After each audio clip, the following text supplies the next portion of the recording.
আল্লাহ সুবহানাহু ওয়া তাআলা পৃথিবী ধ্বংসের পূর্বে অসংখ্য বড় ফিতনা দিবেন এবং আসবে, এটি কোরআন এবং হাদিসে স্পষ্টভাবে উল্লেখিত এবং বর্ণিত আছে। সেগুলোরই যদি আমরা সারমর্ম আপনাদের সামনে তুলে ধরতে চাই, তাহলে সেই সারমর্ম দাঁড়াবে এরকম যে রাসূল সাল্লাল্লাহু আলাইহি ওয়াসাল্লাম একটি হাদিসে বলছেন, উ'দুদ সিত্তাম বাইনি ওয়া বাইনা ইয়াদাই সাআহ, তোমরা 6টা জিনিসকে গণনা করে রাখো আমার এবং আমার মৃত্যুর পরে এবং কিয়ামতের মধ্যে। এই 6টা জিনিসের মধ্যে 1 নম্বরই হচ্ছে আমার মৃত্যু। মুহাম্মদ সাল্লাল্লাহু আলাইহি ওয়াসাল্লামের আগমন, স্বয়ং তার আগমন পৃথিবী ধ্বংসের সবচেয়ে বড় আলামতগুলোর একটি। কেননা আগের সকল নবীর পরে মানুষ অপেক্ষা করত পরের নবীর, আর শেষ নবী আসার পরে এখন অপেক্ষা কিয়ামতের। সে অপেক্ষা 1 দিনের, 1 বছরের, 1000 বছরের, 1 লক্ষ বছরের, কিন্তু বাক্য এটাই, মুহাম্মদ সাল্লাল্লাহু আলাইহি ওয়াসাল্লামের পরেই কিয়ামত হবে। আর আগের বাক্যগুলো কি ছিল? ঠিক আছে, মুসা ইসলামের পরে আরেকজন নবী আসতেছে, ইউসা বিন নূন, তারপরে আরেকজন নবী আসতেছে, কিয়ামত তখনও আসেনি। কিন্তু মুহাম্মদ সাল্লাল্লাহু আলাইহি ওয়াসাল্লামের পরে আরেকজন নবী আসতেছে না, মুহাম্মদ সাল্লাল্লাহু আলাইহি ওয়াসাল্লামের পরে সরাসরি কিয়ামত। তাহলে কিয়ামতের সবচেয়ে বড় আলামত পৃথিবীতে চলে এসেছে, 1400 বছর পার হয়ে গেছে। সেটা হচ্ছে মুহাম্মদ সাল্লাল্লাহু আলাইহি ওয়াসাল্লামের আগমন এবং তার মৃত্যু। তারপর রাসূল সাল্লাল্লাহু আলাইহি ওয়াসাল্লাম বললেন, মসজিদে আকসা বিজয় হবে। তারপরে বললেন, এমন এক ভয়ঙ্কর মহামারী দেখা দিবে, গরু ছাগল মুরগির পালে মহামারী দেখা দিলে যেমন একটাও বাঁচে না, মানুষের অবস্থা সেরকম হবে। তারপরে বললেন, এমন ধন সম্পদের আধিক্যতা দেখা দিবে যে 100 দিনারকেও মানুষ অল্প মনে করবে। তারপরে বললেন, এমন এক ফিতনা প্রকাশ পাবে যা আরবের প্রত্যেকটা ঘরে প্রবেশ করবে। তারপরে বললেন, তোমাদের মধ্যে এবং রোমানদের মধ্যে একটি চুক্তি হবে। এই প্রত্যেকটা কথারই বিভিন্ন ব্যাখ্যা আছে, যেহেতু এগুলো গায়েবের খবর, অবশ্যই হবে, কিন্তু কোনটা আল্লাহ সুবহানাহু ওয়া তাআলা ভালো জানে, হবেই হবে। ওই 2 মহামারী, কোন 2 মহামারী আল্লাহ ভালো জানে। সাহাবীর অসংখ্য বড় বড় মহামারীকে মনে করেছেন এটিই সেই মহামারী। সামনেও আরও বড় ভয়ঙ্কর মহামারী আসতে পারে, সেটিও হতে পারে। আর ফিতনা, আরবের প্রতিটি ঘরের মধ্যে ফিতনা প্রবেশ করবে, এটির দ্বারা যুদ্ধ বিগ্রহ মারামারি গণ্ডগোল উদ্দেশ্য নেওয়াই অন্যান্য হাদিসের সামঞ্জস্য অনুযায়ী বেশি মিল রাখে। কেন রাসূল সাল্লাল্লাহু আলাইহি ওয়াসাল্লাম অন্য হাদিসগুলোতে বলেছেন, অচিরেই ফোরাত নদীর মধ্যে থেকে এমন এক স্বর্ণের পাহাড় বের হবে যেটা নিয়ে সারা আরব যুদ্ধে জড়িয়ে পড়বে, ভয়ঙ্কর যুদ্ধ। তো এমন এক ফিতনা, যে ফিতনা আরবের প্রতিটা ঘরে যুক্ত হবে, সেটা এইরকম যুদ্ধ বিগ্রহ, গৃহযুদ্ধ, মারামারি গণ্ডগোল, এই টাইপ কিছুই। এবং এই বিষয়গুলোকে অবিশ্বাস করার কিছু নাই। এই জন্য অবিশ্বাস করার কিছু নাই যে আজ থেকে 200 বছর আগেও মানুষের কাছে এটা আশ্চর্য মনে হতো যে এই মাটির নিচে তেল আছে এবং গ্যাস আছে এবং সেটা মানুষ ব্যবহার করে বিদ্যুৎ পরিচালনা করবে। এইটার চাইতে তো অন্তত কম আশ্চর্যের নয় যে সোনা থাকবে। এটা বেশি আশ্চর্যের এখন যেটা আমরা ইউজ করতেছি। কাদের জন্য? যারা আগে চলে গেছে। আজ থেকে 200-300 বছর আগে যারা চলে গেছে, তারা যদি আজকের পৃথিবীতে আসে এবং দেখে পৃথিবীর মাটির নিচ থেকে গ্যাস এবং তেল বেরোচ্ছে, আর সেই গ্যাস এবং তেল দিয়ে মানুষ ফ্যান চালাচ্ছে এবং ইলেকট্রিসিটি ইউজ করতেছে, তো তাদেরকে যদি বলা হয় অচিরেই এখান থেকে একটা স্বর্ণ বের হবে, কোনটা আশ্চর্য? যেটা দেখবে এটা বেশি আশ্চর্যের। সুতরাং যা রাসূল সাল্লাল্লাহু আলাইহি ওয়াসাল্লাম বলেছেন তাই হবে, ব্যাখ্যার ভিন্নতা থাকতে পারে। বাস্তবে সরাসরি স্বর্ণ হতে পারে, দামি কিছু হতে পারে। এই ফিতনার পরেই বা এই ফিতনার সাথে কানেক্টেড রেখেই রোমানদের সাথে মুসলমানদের একটি চুক্তি হবে, যা রাসূল সাল্লাল্লাহু আলাইহি ওয়াসাল্লাম বললেন। রোমান দ্বারা খ্রিস্টানেরাই উদ্দেশ্য, তবে যেই সময় রাসূল সাল্লাল্লাহু আলাইহি ওয়াসাল্লাম বলতেছেন সেই সময় আসলে আমেরিকা বলে কোনো দেশের অস্তিত্ব ছিল না এবং ইসরায়েল বলে কোনো দেশের অস্তিত্ব ছিল না। এবং আজ থেকে 500 বছর পরে যদি মানুষ এই হাদিস পড়ে, তার কাছেও ভিন্ন ব্যাখ্যা মনে হতে পারে, আমাদের কাছে ভিন্ন ব্যাখ্যা মনে হতে পারে। সুতরাং নির্ধারিত করা কঠিন। এতটুকু নির্ধারিত করা সম্ভব যে খ্রিস্টানদের সাথে, কোন খ্রিস্টানদের সাথে? ইউরোপের খ্রিস্টান, রাশিয়ার খ্রিস্টান না আমেরিকার খ্রিস্টান, খ্রিস্টানদের সাথে মুসলমানদের চুক্তি হবে। এবং এই চুক্তির ফলে তারা তৃতীয় আর এক শত্রুর বিরুদ্ধে যুদ্ধ করবে। সেই তৃতীয় শত্রু হিন্দু, ইহুদি অথবা বৌদ্ধ অথবা অন্য কেউ, আল্লাহ ভালো জানে। সেই তৃতীয় শক্তির বিরুদ্ধে যুদ্ধে খ্রিস্টান এবং মুসলমানেরা বিজয়ী হবে এবং তাদের মধ্যে ছোট্ট একটা বিষয় নিয়ে তর্ক বিতর্ক, গণ্ডগোল এবং সেখান থেকে আবার যুদ্ধ। সে বিষয়টা হবে ক্রুশকে উঁচুতে উঠিয়ে সেটিকে বিজয়ী করার এক ঘোষণা, যেটা একজন মুসলমানের ইমানে আঘাত দেবে এবং সেও তাকে হত্যা করবে অথবা ক্রুশকে ভেঙে ফেলবে। তো এই যে খ্রিস্টান এবং মুসলমানের এবার মুখোমুখি দাঁড়িয়ে যাচ্ছে, এটিই হচ্ছে পৃথিবীর ইতিহাসের সবচেয়ে বড় যুদ্ধ। অতীতে যা যুদ্ধ হয়েছে সেগুলো এর মতো নয়, আরও ভবিষ্যতে যা যুদ্ধ হবে সেগুলো এর মতো নয়। এবং ওই ঘটনার পরে আরও যা যুদ্ধ হবে সেগুলো এর মতো নয়। এটা পৃথিবীর ইতিহাসের সবচেয়ে বড় যুদ্ধ, যেটাকে বলা হয়েছে মালহামা, অথবা যেটা বাইবেল এবং অন্যান্য গ্রন্থে আর্মাগেড্ডন নামে উল্লেখিত আছে। এই যুদ্ধটা মূলত হবে মুসলমান এবং খ্রিস্টানদের মধ্যে, এবং এই যুদ্ধটা হবে তুরস্ক এবং সিরিয়ার সীমান্তবর্তী অঞ্চলে।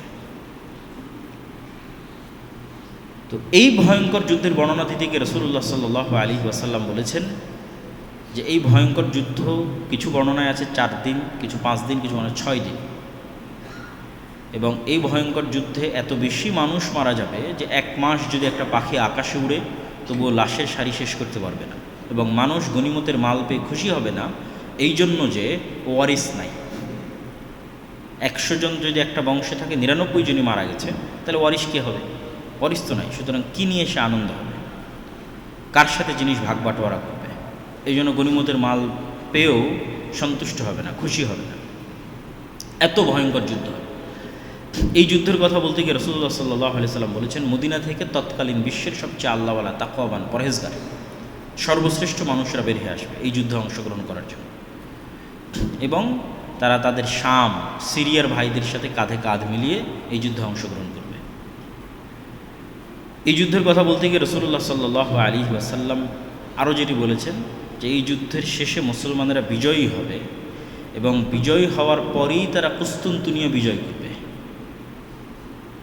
কুস্তুনতুনিয়া হচ্ছে আজকের তুরস্কের ইস্তাম্বুল, এবং যখন রাসূল সাল্লাল্লাহু আলাইহি ওয়াসাল্লাম এই হাদিস বলতেছেন তখন কুস্তুনতুনিয়া বাইজেন্টাইন এম্পায়ারের রাজধানী, এবং সুলতান মুহাম্মদ আল ফাতেহের পূর্ব পর্যন্ত প্রায় 700-800 বছর মুসলমানেরা লাগাতার চেষ্টা করেছে এই কুস্তুনতুনিয়া বিজয় করার জন্য, কিন্তু তারা কুস্তুনতুনিয়া বিজয় করতে পারেনি। সুলতান মুহাম্মদ আল ফাতেহ কুস্তুনতুনিয়া বিজয় করেছেন, সেটি এখন মুসলমানদের নগরী, কিন্তু রাসূল সাল্লাল্লাহু আলাইহি ওয়াসাল্লামের কথা অনুযায়ী বোঝা যাচ্ছে কিয়ামতের পূর্ব মুহূর্তে এটি আবারও বিজিত হবে।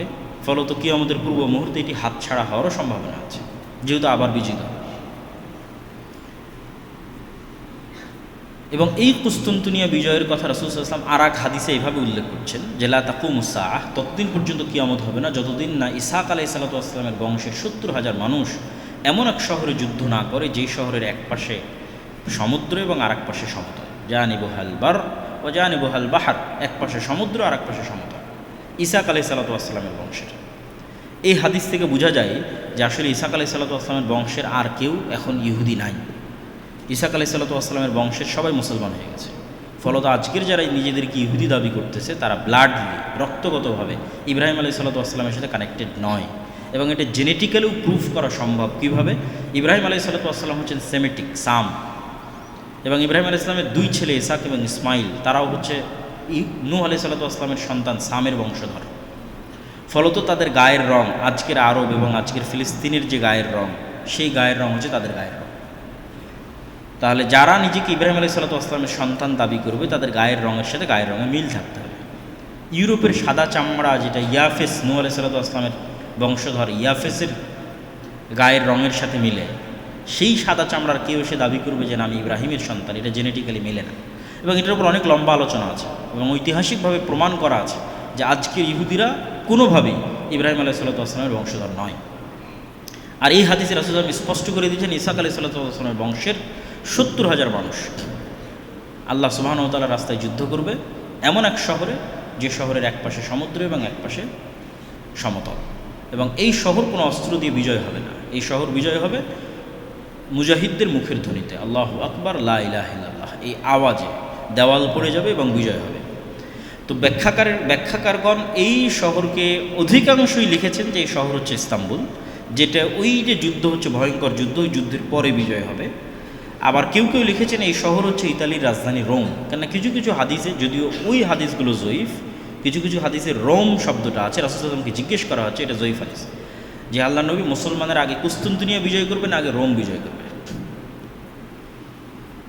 তো দুটি ব্যাখ্যাই হতে পারে, আল্লাহু আ'লাম। কেন হতে পারে সেটাও বলে দিই, যে এই যুদ্ধে খ্রিস্টানেরা যেহেতু তাদের সর্বোচ্চ শক্তির সমাবেশ ঘটাবে, যা পৃথিবীর ইতিহাসের সবচেয়ে বড় যুদ্ধ হবে, এবং রাসূল সাল্লাল্লাহু আলাইহি ওয়াসাল্লামের বলা ভাষা অনুযায়ী প্রায় 10 লক্ষ সেনাবাহিনী এই যুদ্ধে অংশগ্রহণ করবে, একদম পদাতিক মাঠে উপস্থিত থাকবে 10 লক্ষ। তাহলে এত বিশাল সৈন্য সমাবেশ করার পরে যখন খ্রিস্টানরা পরাজিত হয়ে যাবে, তখন মুসলমানদেরকে বাধা দিবে এরকম কোনো শক্তি পৃথিবীতে থাকবেই না, কেননা সবচেয়ে বড় যুদ্ধ তো হয়ে গেছে। যেই যুদ্ধে খ্রিস্টানরা তাদের সবচেয়ে বেশি শক্তির বহিঃপ্রকাশ ঘটিয়েছে, সেই যুদ্ধে তাদের পরাজয় হয়েছে।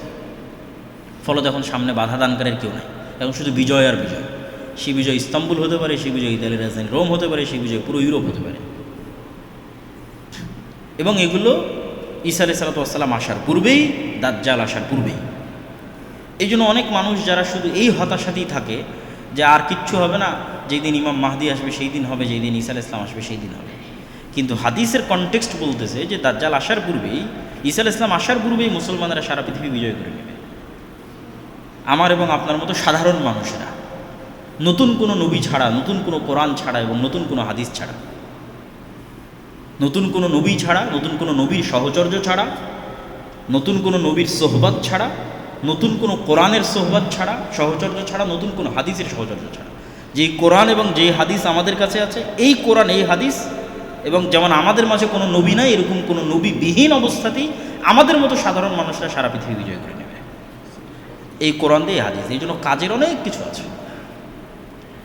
আপনি শুধু শেষ জামানার বিষয় নিয়ে আলোচনা করবেন আর সেগুলো নির্ধারণ করতে থাকবেন, কিন্তু ওগুলোর চেয়ে বড় জিনিস তো আপনার কাছে আছে, সেটা কোরআন এবং হাদিস। এটা থেকেই তো এত বড় বিজয় হবে। তাহলে ওই কোরআন এবং হাদিসের উপর আমল করাই তো কাজ। এটা সব শেষে আরও একবার বলব এই কথাটা।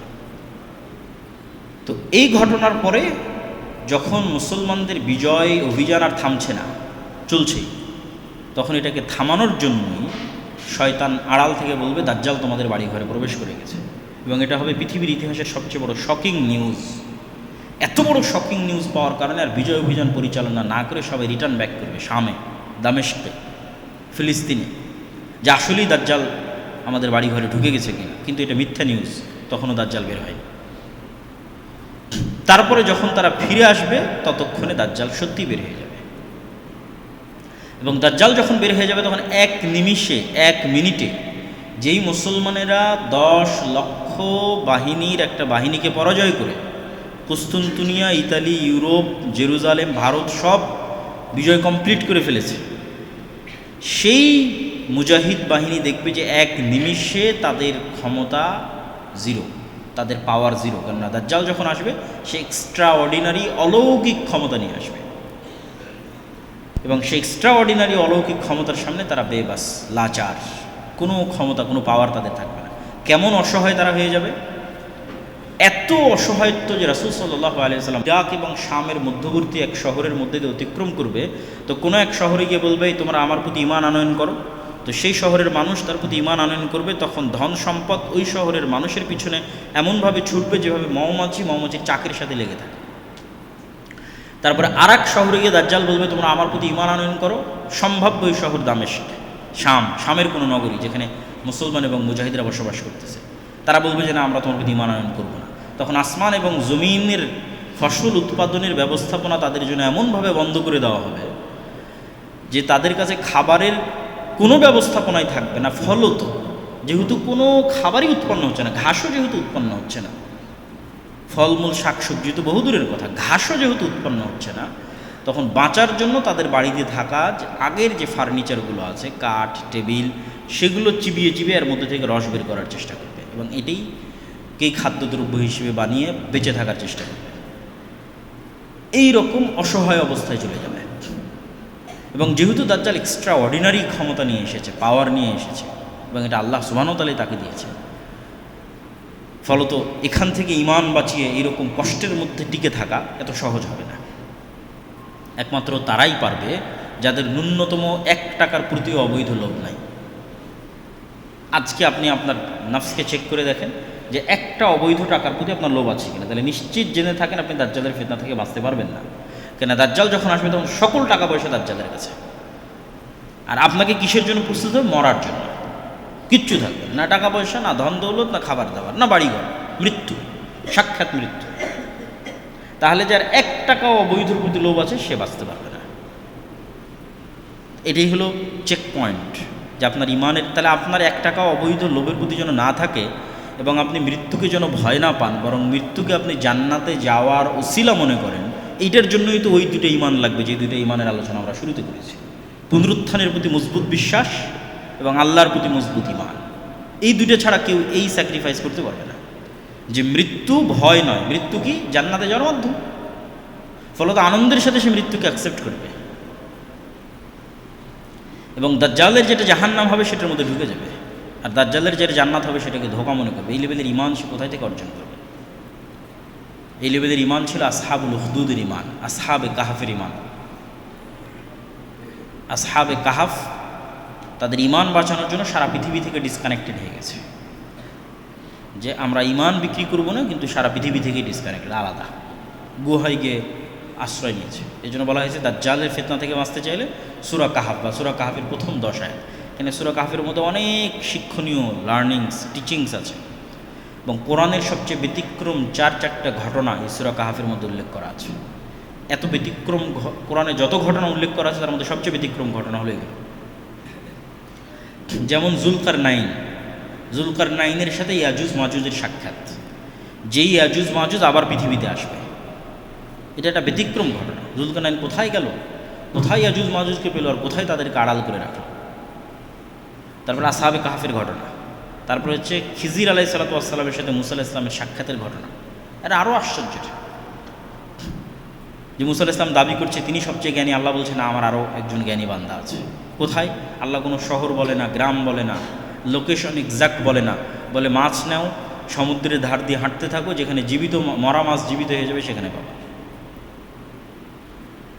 এবং মরা মাছ যেখানে জীবিত হয়ে যাচ্ছে সেখানে যখন তাকে পাওয়া যাচ্ছে, তখন যে 3টে ঘটনা ঘটতেছে, এগুলো পৃথিবীর ফিজিক্স অনুযায়ী অসম্ভব। যে একটা বাচ্চা ভবিষ্যতে তার বাপ মাকে হত্যা করবে, তাই আমি অতীতে তাকে হত্যা করতেছি, টাইমকে নিয়ে যে এই খেলা, এটা পৃথিবীতে শুধু সায়েন্স ফিকশনের মধ্যেই সম্ভব, বাস্তবে সম্ভব নয়। কিন্তু এটা খিজির আলাইহিস সালাম বাস্তবে করতেছে, ভবিষ্যতে যা ঘটবে তা দেখে এসে অতীতে সেটার সমাধান বের করতেছে। এরকম অসংখ্য আশ্চর্য ঘটনা এই সূরা কাহাফের মধ্যে উল্লেখ করা আছে, যেগুলো হয়তো মানুষ যখন দাজ্জাল বের হয়ে যাবে তখন হয়তো এই ঘটনাগুলোর সঠিক অর্থ বুঝতে পারবে, যে ঘটনাগুলো কী ছিল এবং কীভাবে ঘটেছে। সূরা কাহাফের মধ্যে আরেকটা যেটা মানুষের কাছে মনে হবে না আশ্চর্যের, কিন্তু আসলে এগুলোর চেয়েও আশ্চর্য, সেটা হচ্ছে 2 ভাই বা 2 বন্ধু, তাদের 2টা বাগান ছিল।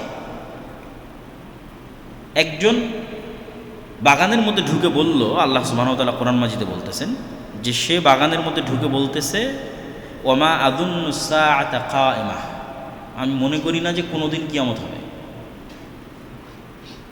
কোনোদিন কিয়ামত হতে পারে এটা মনে করি না, কিয়ামতকে অস্বীকার করতেছে। তখন তার আরেক বন্ধু তাকে বলতেছে, আকাফারতা বিল্লাযী খালাকাকা মিন তুরাবিন সুম্মা মিন নুতফাতিন সুম্মা সাওয়াকা রাজুলা, তুমি কি ওই আল্লাহকে অস্বীকার করতেছো যে তোমাকে সৃষ্টি করেছে মাটি থেকে, তারপরে শুক্রকীট থেকে, তারপরে তোমাকে মানুষ বানিয়েছে। লাকিন্নাহু আল্লাহু রাব্বি, কিন্তু আমি আমার প্রতিপালক আল্লাহকে স্বীকৃতি দিচ্ছি, ওয়ালা উশরিকু বিরাব্বি আহাদা, আর আমি আমার প্রতিপালক আল্লাহর সাথে কাউকে শরীক করি না। তাই এখানে এই মানুষটা, আগের যে মানুষ, সে কী শিরক করলো যে পরের জন বলতেছে যে তুমি আল্লাহকে অস্বীকার করতেছো, আমি আল্লাহর সাথে শিরক করি না। এটা আপনি যখন বাসায় গিয়ে এই অংশ পড়বেন সূরা কাহাফে, তখন আপনিও চিন্তা করতে পারেন। তো এইটা ছাড়া আর অন্য উত্তর দেওয়া কঠিন যে সে কিয়ামতকে অস্বীকার করলো, এটাকেই শিরকের মধ্যে কাউন্ট করা হয়েছে।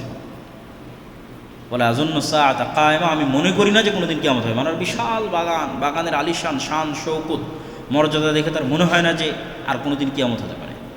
তো পৃথিবীর শান শৌকত চাকচিক্য আসলে এমন লেভেলে পৌঁছে যাবে যে কিয়ামত যে হতে পারে এই বিশ্বাসই মানুষের মধ্যে থেকে উঠে যাবে, আর এই বিশ্বাস উঠে গেলেই তো ফিতনার মধ্যে পড়ে যাবে। এই জন্য পুনরুত্থান, মানুষের পুনরায় জীবিত হতে পারে, কিয়ামত হবে, এই বিশ্বাসটা ইসলামের অন্যতম বিশ্বাসগুলোর একটি। তো সূরা কাহাফের এই 4টে ঘটনা থেকে আলাদা আলাদা করে আলোচনা করা এবং শিক্ষার অনেক কিছু আছে। যদি অন্য কোনো দিন সময় হয় আমরা ওই শিক্ষণীয় বিষয়গুলো আলোচনা করবো ইনশাল্লাহ। তো আমরা যেখানে ছিলাম যে দাজ্জালের এই ফিতনা, এই ভয়ঙ্কর ভয়াবহ ফিতনায় মুসলমানেরা একদম অসহায়, কিচ্ছু নাই। আর ঠিক দাজ্জাল যখন আসতেছে তখন আসলে খ্রিস্টান এবং ইহুদিরা অসহায়, কেন ওই যে ভয়ঙ্কর যুদ্ধে তাদের পরাজয় হয়েছে এবং মুসলমানেরা সব বিজয় করে নিচ্ছে। ফলত দাজ্জাল দাজ্জালও মাসিহ, ঈসাও মাসিহ, দুইজনই উদ্ধারকারী, দুইজনই বিপদ থেকে উদ্ধারকারী। একজন মিথ্যা উদ্ধারকারী, একজন সত্য উদ্ধারকারী। তো মিথ্যা উদ্ধারকারী বিপদ থেকে উদ্ধার করবে ইহুদিদেরকে, খ্রিস্টানদেরকে, যদিও অধিকাংশ খ্রিস্টান মুসলমান হয়ে যাবে, মুসলমান না হওয়ার মধ্যে শুধু ইহুদিরাই থাকবে। ফলত কিছু খ্রিস্টান এবং বেশিরভাগ ইহুদিকে বিপদ থেকে উদ্ধার করার জন্য দাজ্জাল আসবে। আর বাস্তবিক বিপদ থেকে উদ্ধার করবে কেন? তখন সকল ক্ষমতা দাজ্জালের। এবার যেহেতু সকল ক্ষমতা দাজ্জালের, তাহলে বিপদে কারা? মুসলমানেরা। তাহলে এখন মুসলমানদের বিপদ থেকে উদ্ধার করবে সত্য মাসিহ, উনিও মাসিহ, ঈসা মাসিহ। এবং যেহেতু তাকে বিপদ থেকে উদ্ধার করতে হবে, এই জন্য তাকে আল্লাহ সুবহানাহু ওয়া তাআলা দাজ্জালের চেয়েও বেশি এক্সট্রাঅর্ডিনারি অলৌকিক ক্ষমতা দিয়ে পাঠাবে। দাজ্জালের হাতে যা অলৌকিক ক্ষমতা আছে তার চেয়ে বেশি অলৌকিক ক্ষমতা ঈসা আলাইহিস সালামের কাছে থাকবে, এবং সত্য এবং পার্মানেন্ট। এবং ঈসা আলাইহিস সালামের বিষয়ে রাসূল সাল্লাল্লাহু আলাইহি ওয়াসাল্লাম বলছেন যে তার নিঃশ্বাসে কাফেরের মৃত্যু হবে, যে কোনো কাফের তার নিঃশ্বাসের ইয়ের মধ্যে পড়লেই মারা যাবে। এবং উনি দাজ্জালকে যদি অস্ত্র প্রয়োগে হত্যাও না করেন, শুধু তাকে দেখলেই দাজ্জালের মৃত্যু হবে, লবণ যেভাবে পানিতে গলে যায় সেভাবে। তো ঈসা আলাইহিস সালামও এক্সট্রা অর্ডিনারি অলৌকিক ক্ষমতা নিয়ে আসবে, যেটার মোকাবেলা আর দাজ্জাল করতে পারবে না।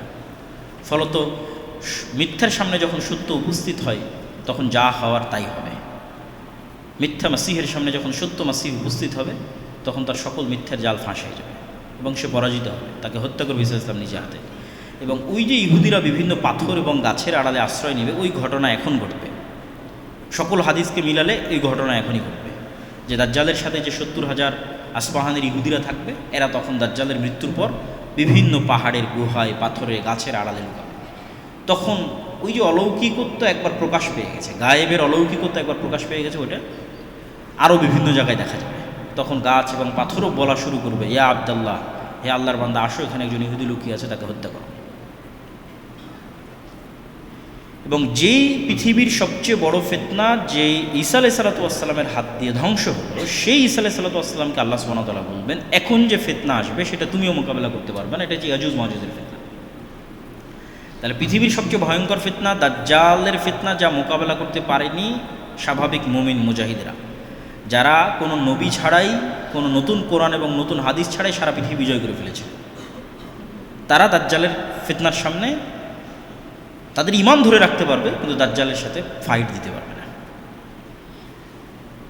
এবার যেই ঈসা আলাইহিস সালামের মাধ্যমে দাজ্জালকে পরাজিত করা হবে, সেই ঈসা আলাইহিস সালামকে বলা হবে যে এখন যারা আসবে তাদের সাথে আপনিও পারবেন না, ফলত আপনি তুর পাহাড়ে গিয়ে আশ্রয় নেন, মুমিন মুজাহিদদেরকে সহ তুর পাহাড়ে আশ্রয় নেন। এবং ইয়াজুজ মাজুজের সংখ্যাধিক্যের কথা বলতে গিয়ে রাসূলুল্লাহ সাল্লাল্লাহু আলাইহি ওয়াসাল্লাম বলেছেন, এটা সহিহ হাদিস, যে বনু আদমের প্রতি 1099 জন জাহান্নামে, আদমের সন্তানের প্রত্যেক 1099 জাহান্নামে। এই হাদিস শুনে সাহাবায়ে কেরাম অত্যন্ত ভীত সন্ত্রস্ত হয়ে গেল, যে প্রতি 1099 মানে আমরা কেউ তাহলে আর জান্নাতে যেতে পারতেছি না, সম্ভব নয়। তখন রাসূল সাল্লাল্লাহু আলাইহি ওয়াসাল্লাম তাদেরকে আশ্বস্ত করলেন যে এই 999 জন জাহান্নামে যাবে, এর অধিকাংশ, এখানে আর পরিমাণ বলেননি, এর অধিকাংশ ইয়াজুজের মাজুজের বংশধর, তথা ইয়াজুজ মাজুজ আদমের সন্তান, দাজ্জাল আদমের সন্তান। দাজ্জাল মানে কোনো দেশ, কোনো প্রযুক্তি, এআই, চ্যাটজিপিটি, আমেরিকা না, দাজ্জাল মানুষ এবং আদমের সন্তান। ইয়াজুজ মাজুজ মানুষ এবং আদমের সন্তান। তো যদি আমরা 999 না ধরি, 900 ধরি, যে অধিকাংশ মানে 900 ধরেন, এমনি এক্সাম্পল, ফর এক্সাম্পল, এক্সাক্ট কত আল্লাহ ভালো জানে, তাহলে আদম থেকে নিয়ে কিয়ামত পর্যন্ত যা মানুষ এসেছে, ইয়াজুজ মাজুজকে তার 900 গুণ হতে হবে।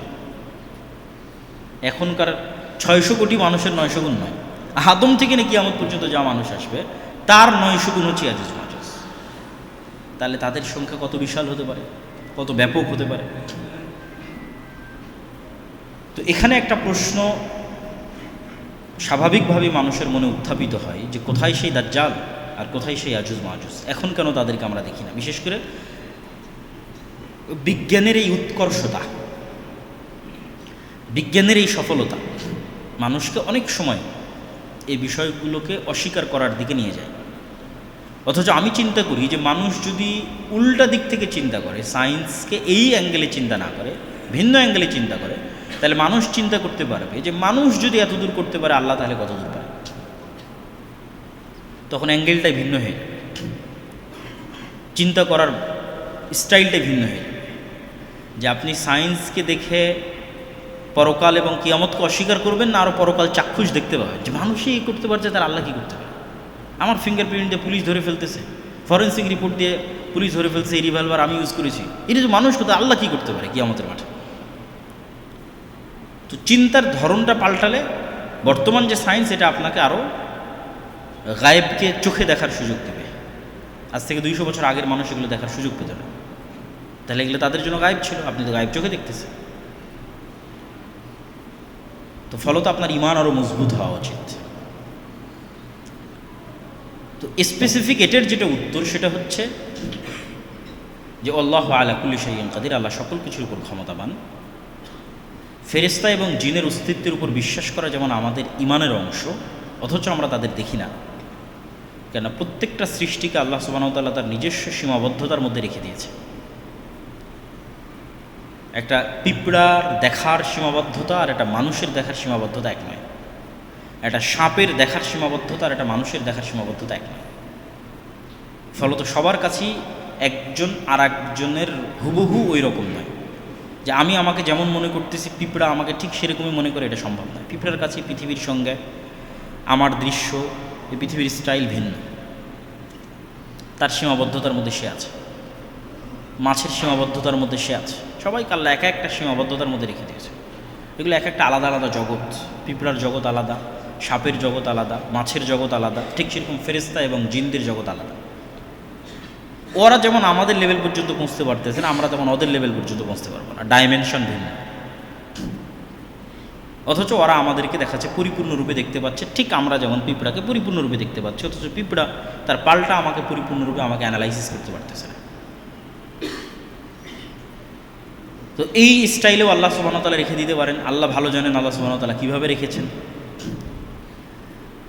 এবং আল্লাহ সুবহানাহু ওয়া তাআলার পবিত্র কোরআনের বর্ণনা অনুযায়ী যে আসমান সৃষ্টিতে আল্লাহর যা সময় লেগেছে, জমিন সৃষ্টিতে আল্লাহর তাই সময় লেগেছে। এবং আল্লাহ আসমানকে যেমন 7টা সৃষ্টি করেছে, জমিনকেও তেমন 7টা সৃষ্টি করেছে। ফলত আসমানের যে বিশালতা, জমিনেরও কাছাকাছি ওইরকমই বিশালতা হওয়ার সম্ভাবনা আছে। তো জমিন মানে শুধু আমাদের এই এক জমিনেই শেষ তা নয়। আর আল্লাহ বলেছেন প্রত্যেক জমিনে তার আদেশ অবতীর্ণ হয়। তানাজ্জালুল আমরু বাইনাহুন্না, প্রত্যেক জমিনে তার আদেশ অবতীর্ণ হয়। ফলত আল্লাহ সুবহানাহু ওয়া তাআলা চাইলে দাজ্জাল এবং ইয়াজুজ মাজুজকে ভিন্ন জমিনেও রাখতে পারে, কিন্তু নিশ্চিত করে বলা সম্ভব নয় যে তারা এই পৃথিবীতেই নাই অথবা অন্য পৃথিবীতে আছে। আমাদের ঈমান রাখতে হবে যে আল্লাহ এবং আল্লাহ রাসূল যেভাবে বলেছেন সেভাবেই ঘটবে, এবং পৃথিবী ধ্বংসের যদি আর একদিনও বাকি থাকে তবুও ঘটবে। কিন্তু সম্ভাবনা আছে। আল্লাহ যেমন এই পৃথিবীতেও রাখার সক্ষম, ঠিক অন্য পৃথিবীতেও রাখতে সক্ষম। আর দাজ্জালের আগমনটা পুরোটাই একটা ব্যতিক্রম, এক্সট্রা অর্ডিনারি কার্যকলাপ, যেগুলো মানুষ কখনো কল্পনা করেনি। সেই কার্যকলাপগুলোর মধ্যে দিয়ে যাবে। যেমন রাসূল সাল্লাল্লাহু আলাইহি ওয়াসাল্লাম বলছেন, দাজ্জালের প্রথম দিন হবে 1 বছরের সমান, দ্বিতীয় দিন হবে 1 মাসের সমান, তৃতীয় দিন হবে 1 সপ্তাহের সমান। আল্লাহ চাইলে আল্লাহর সরাসরি আদেশে এটা সংঘটিত করতে পারেন। যে আল্লাহ সুবহানাহু ওয়া তাআলা সূর্যকে 1 মাসের জন্য প্রলম্বিত করে দিলেন, দিনকে 1 বছরের জন্য প্রলম্বিত করে দিলেন। কিন্তু আল্লাহর সুন্নাত বিবেচনা করলে দেখা যায় যে আল্লাহ সুবহানাহু ওয়া তাআলা যা কিছু ঘটান ধারাবাহিক ঘটনার পরিপ্রেক্ষিতে এবং পরিক্রমায় ঘটান। বেশিরভাগ ক্ষেত্রে 90 থেকে 99% সময় আল্লাহর সুন্নাত এটি যে প্রতিটি ঘটনা ধারাবাহিক ঘটনার পরিপ্রেক্ষিতে ঘটে। ইউসুফকে কুয়া থেকে বের করতে হবে, তার জন্য আল্লাহ ফেরেশতা দিয়ে তাকে বের করে নেবে, সাধারণত এরকম হয় না, কিন্তু আল্লাহ চাইলে পারতেন।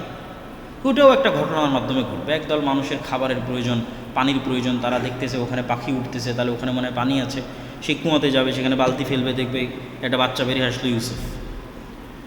আল্লাহ সুবহানাহু ওয়া তাআলা ইউসুফ আলাইহিস সালাম যখন জেলে, তখন চাইলে জিবরাইল দিয়ে ফেরেশতা দিয়ে দেওয়াল ভেঙে তাকে জেল থেকে বের করে দিতে পারতেন, কিন্তু ওইটাও আল্লাহ একটা ঘটনার পরিক্রমার মধ্যে দিয়ে ঘটাচ্ছেন। উনি 7 বছর জেল খাটবেন, তারপরে তার যারা সঙ্গী ছিল তাদেরকে সে দিনের দাওয়াত দিবে। ওই সঙ্গীরা যখন মুক্তি পাবে, বাদশাহ একটা স্বপ্ন দেখবে, সেই স্বপ্নের ব্যাখ্যা কেউ করতে পারবে না। ওই সঙ্গী তখন বাদশাকে বলবে যে এই স্বপ্নের ব্যাখ্যা একজন জানে, যে জেলের মধ্যে আছে, এবার ওটার ওসিলায় সে জেল থেকে বের হবে। কত সূক্ষ্মভাবে একটার পর আর একটা ঘটতেছে। তো আল্লাহর সুন্নাত দেখলে বোঝা যায় ঘটনার ধারাবাহিকতাতেই ঘটার কথা। তথা এটা পৃথিবীর ইতিহাসের একটা ভয়ঙ্কর ঘটনা যে পৃথিবী একদিন হবে 1 বছরের সময়। তাহলে বড় কোনো ঘটনার পরিপ্রেক্ষিতে এই ঘটনা ঘটবে। আসমান এবং জমিনকে স্বাভাবিক হতেই ওই বড় ঘটনার ধাক্কা সামাল দিতেই একদিন হতে হবে 1 বছরের সমান, একদিন হতে হবে 1 মাসের সমান, একদিন হতে হবে 1 সপ্তাহের সমান। কিন্তু ঘটনা কি আল্লাহ সুবহানাহু ওয়া তাআলা ভালো জানেন, কিন্তু আল্লাহর সুন্নাত বলে কোনো ঘটনার ধারাবাহিকতা এটা ঘটবে। তবে আল্লাহ চাইলে এমনিও ঘটাতে পারে। কোনো ঘটনা ঘটলো না, স্বাভাবিকভাবে আল্লাহ সুবহানাহু ওয়া তাআলা একদিনকে 1 বছরের সমান করে দিলেন, একদিনকে 1 মাসের সমান করে দিলেন, একদিনকে 1 সপ্তাহের সমান করে দিলেন। ওয়া আলা কুল্লি শাইইন কাদির, আল্লাহ সকল কিছুর উপর ক্ষমতাবান। তো দাজ্জাল এবং কিয়ামতের পূর্ব মুহূর্তে সংঘটিত ফিতনাগুলো আলোচনা করার পর আমাদের জন্য শিক্ষণীয় কি? আমাদের জন্য 1 নম্বর শিক্ষণীয় হচ্ছে কবে ঘটবে, কখন ঘটবে এটার প্রতি ফোকাস না দিয়ে, এখন ঘটতেছে কাল ঘটতেছে এটার প্রতি ফোকাস না দিয়ে 2টি জিনিস মাথায় রাখতে হবে। রাসূল সাল্লাল্লাহু আলাইহি ওয়াসাল্লাম বলেছেন, যে ব্যক্তি মৃত্যুবরণ করলো তার কিয়ামত সংঘটিত হয়ে গেল। তাহলে আমি যদি এখন মারা যাই, আমার কিয়ামত আসলে এখনই হয়ে গেছে। এবং এই কথাটা বাস্তবেও সত্য। কেন সত্য? কিয়ামত হলে কি হবে? আপনি পরকাল দেখবেন, গায়েব দেখবেন। তো আপনি মৃত্যুবরণ করার সাথে সাথেই তো আপনি গায়েবের জগতে যাত্রা শুরু করবেন। আপনি ফেরেশতাও দেখবেন, জান্নাতের ঠান্ডা বাতাসও পাবেন, জাহান্নামের লু হাওয়াও দেখবেন, কবরে ফেরেশতারা আপনাকে জিজ্ঞাসাবাদ করবে সেটাও দেখবেন, হয় জান্নাতে পাখি হিসেবে উড়ে বেড়াবেন। তাহলে তো গায়েব তো আপনি দেখেই নিলেন। তো গায়েব যেহেতু দেখে নিলেন, পরকাল তো আপনার দেখা হয়ে গেছে। তাহলে আপনার পরকাল দেখার জন্য দাজ্জাল আসা পর্যন্ত অপেক্ষা করতে হবে, ইমাম মাহদী আসা পর্যন্ত অপেক্ষা না। আপনার পরকাল তো আপনার মৃত্যু, ওইটার মাধ্যমেই তো পরকালের পথে আপনার যাত্রা শুরু। তাহলে কোনটা কবে ঘটবে এটার প্রতি ফোকাস না দিয়ে, আমি যেহেতু মারা যাব সেহেতু আমার কিয়ামত আমার মৃত্যুর সাথে সংশ্লিষ্ট। 2 নম্বর, কোনটা কবে ঘটবে, তখন বড় কি হবে, বিশাল কি হবে। এই কথাটা আমি বক্তব্যের মধ্যে বারবার বলেছি যে নতুন কোনো নবী আসবে না, নতুন কোনো কোরআন আসবে না, নতুন কোনো হাদিস আসবে না, তাহলে বিশাল কি হবে।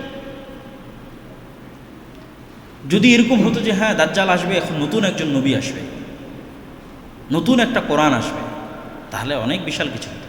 কিন্তু ঈসা আলাইহিস সালাম এসে তো এই কোরআনেরই অনুসরণ করে। আর ঈসা আলাইহিস সালাম আসার পূর্বেই যে মুমিন মুজাহিদরা বিজয় হবে, তারা কোন কোরআন অনুসরণ করে? এই কোরআন অনুসরণ করে। তাহলে আসলে যেটা সবচেয়ে বড় ঘটনা, এটা তো 1400 বছর আগে ঘটে গেছে। সেটা যে মুহাম্মদ সাল্লাল্লাহু আলাইহি ওয়াসাল্লামের আগমন এবং কোরআনের অবতীর্ণ হয়, এটা সবচেয়ে বড় ঘটনা। তাহলে আর এর চেয়ে বড় কোনো ঘটনা আসলে সামনে ঘটতেছে না। আর বড় কোনো ঘটনা যদি ঘটেও থাকে, এগুলোর অনুসরণে, মানে এই এক্সিস্টিং কোরআনের অনুসরণে, এই এক্সিস্টিং হাদিসের অনুসরণে, তাহলে সবচেয়ে বড় ঘটনা এখানেই আছে। তাহলে যেহেতু আমার মৃত্যু নিশ্চিত আর সবচেয়ে বড় ঘটনা যেহেতু ঘটে গেছে, তাহলে আমার কাজও রোড ম্যাপও নিশ্চিত। সেটা কি এই কোরআন এবং এই হাদিস।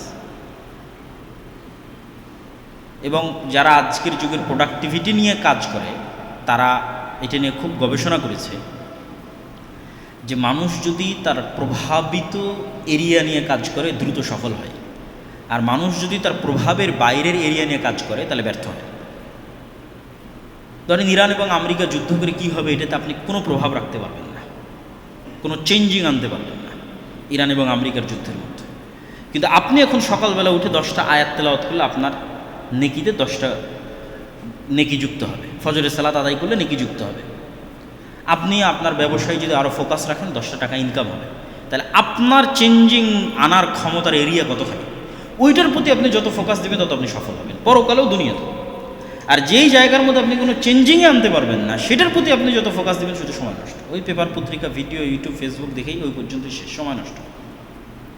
হ্যাঁ, যতটুকু না জানলেই নয়, সেটা ভিন্ন বিষয়। কিন্তু যেই এরিয়াতে আপনি চেঞ্জ আনতে পারবেন, সেটা হচ্ছে আপনার আমল, আপনার কাজ, আপনার মৃত্যুর জন্য প্রস্তুতি।